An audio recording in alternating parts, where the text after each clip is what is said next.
do YouTube, hoje eu vou mostrar pra vocês como vocês desbloquear o seu Farmville 2. Eu mesmo estou definitivamente bloqueado. Eu clico para abrir o jogo, mas tiver descobrimos que a sua conta da Farmville 2 viola nosso termo de serviço, o que resulta em suspensão de 2 dias.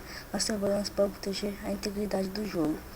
Para todos que gostam da Farmville 2, sua conta será acessível dias. E tem muito assim. Vocês vão clicar com o seu no mouse com direito este frame e desbloquear somente este frame. Clique nele. Tem um código que eu vou deixar na descrição do vídeo. Vocês copiam ele e até essa barra aqui,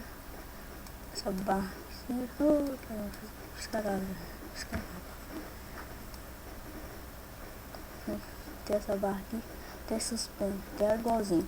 Você cola, você sentiu e dá enter. Fica conectando um tempinho, caso minha internet é lenta.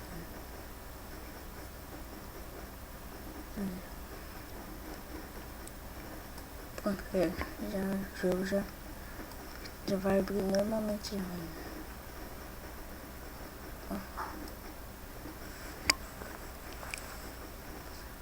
Pronto, o jogo vai abrir normalmente. Lembrando, galera, os animais que vocês colocarem com o hack,